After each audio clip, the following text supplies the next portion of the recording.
Greetings, YouTube. I got my new phone, which is a Samsung A71. I got a nice case for it. It's got one of those little things in the back. I really like this thing. I find it quite handy. I don't use it for holding it when I'm not looking at it. I just keep it in my hand like this most of the time. Or it makes it very easy when I want to hold it like this when I'm reading a book. Because I read gaming books with my phone pretty much every single day, getting gaming reference. I've got 24 gigs of gaming books on my phone. I am never bored when it comes to needing something to read. But one of the things that came with it was an app called Newsbreak. And Newsbreak gives you both local and national and international news, which is kind of interesting and kind of nice. I kind of like having that. Get updates. Some of them are pertinent, some of them are not. Some of them are very persistent. Like because I haven't read it, I have no interest in it, so I just clear it. I think the same topic keeps coming up. It's like, we want you to read this, and I don't want to, so I'm just ignoring it.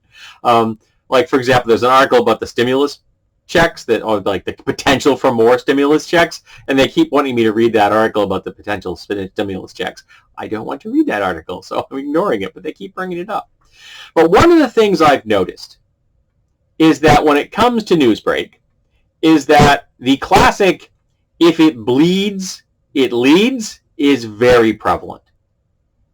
Now, I have not been a consumer of direct live news feeds, not newspapers, not radio. Well, not newspapers, not television. Radio, yes, because I listen to NPR every day. But that's being filtered through the fact that NPR does deeper levels of articles and things for the most part. So there is some daily little snippets. Every hour they do like a 6 or 8 minute segment. At the top of the hour, and if I happen to be listening to radio, I'm listening to that. So I am getting some up-to-the-minute information.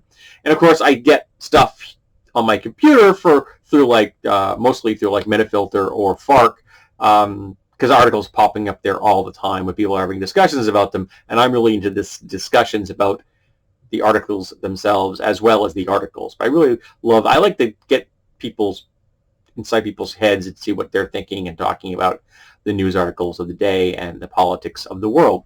And remember, it's all politics. If you think it's not politics, that's because you're privileged enough not to be affected by that particular topic in a political level. So anything you don't think is politics, you're showing yourself what you are privileged about. But Newsbreak is really showing me the doom and gloom that's presented to us. Now, some of it makes sense because real-world dangers need to be spread, because you can't experience all of them yourselves. You won't survive.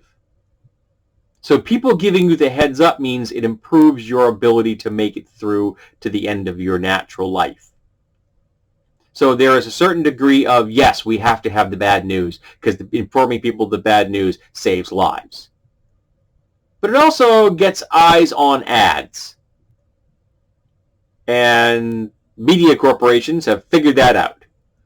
And news articles about good stuff don't necessarily get as many eyes. I follow on Instagram a feed which is just good news, for the fact that I need the good news. I need to read that as a counterpoint to the bad news I get every day here on the internet or on the radio, or now through Newsbreak. But it's really giving me the perspective that if you were watching a lot of television, particularly television coming from a right-wing slant like Fox News, why you have a certain perspective, why you have the idea that the world is such a dangerous place, and why you're not worried about some things that actually are dangerous. My mother is terrified before the pandemic, my mother was terrified to go to movie theaters because of mass shootings. Even though statistically it's very unlikely you're going to be killed in a mass shooting in a movie theater. Though in America, far higher than anywhere else in the world, because we're barbarians. But it also doesn't tell you about the fact that a lot of the violence being perpetrated in the world of our current existence in America is being perpetrated by the right-wing white nationalists. And you're not going to get that from Fox News. You're not going to get that on Newsbreak. And they're not necessarily slanting news, but we just don't frame it that way.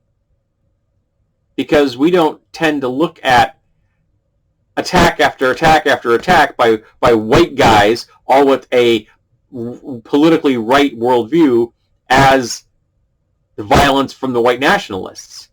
They're lone wolves. Oh, it's stochastic terrorism. The president is the greatest committer of that if there has ever been. Demonize a group every single day that you can, and eventually you will activate lone wolf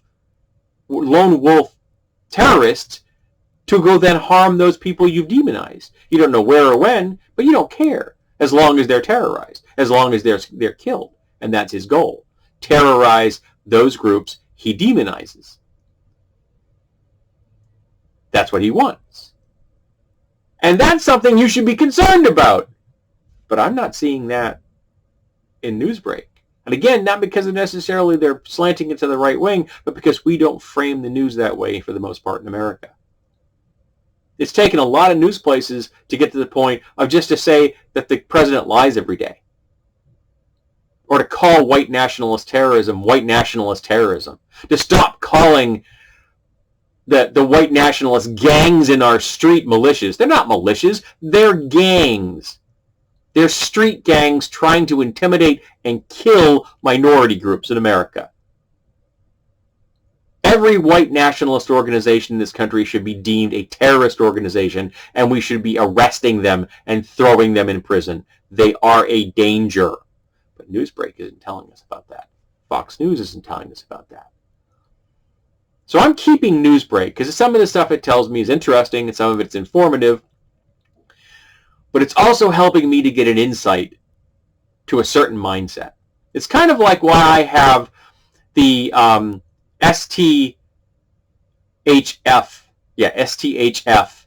website still bookmarked in my bookmarks. The shit hits the fan. Because that's some real heavy-duty conspiracy stuff coming from the survivalist white nationalist camp. I don't read it often, but I do, because I want to keep my eye on those people. It's like why I used to read American Survival when I was younger, back before the internet, because they helped me keep my eye on the nut jobs. And the occasional interesting article. I'll give them that.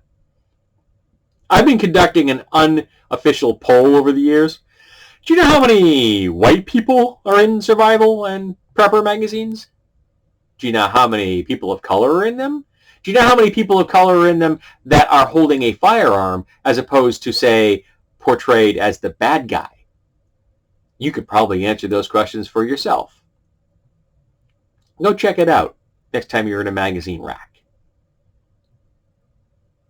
But this app, Newsbreak, has shown me the perspective of those that watch Fox News, because I will not watch Fox News. I cannot listen to Republicans talk. I can't. It's not healthy for me. I will get so enraged I will have a stroke. They are terrorists. Every member of the GOP is a terrorist, and they should be in prison. And everyone that votes for the GOP is enabling terrorism. You are supporting white nationalism. You are shitting on the Constitution and all of Americans' ideals. And it's disgusting. I will not debate human rights with you. I will not debate who is worthy of having civil liberties. I will not debate who is and who isn't a human. But this app has helped me have a perspective that I didn't have before I had it. Helped me understand a little bit better where they're coming from, why they're so paranoid. And it's distressing because all those scared people can still vote. And they're being scared by people that are telling them not to vote for the Democrats. Now, I've already voted. In fact, this may be going up the week of elections. but I had my ballot arrive at its destination on October 8th. So I'm all set. Let's hope that the election turns out in our favor. Let's hope that we get the fascists out of office. Let's hope that sites, even like Newsbreak, are going to have better articles in the future, with we've finally gotten the fascists and the white nationalists out of power.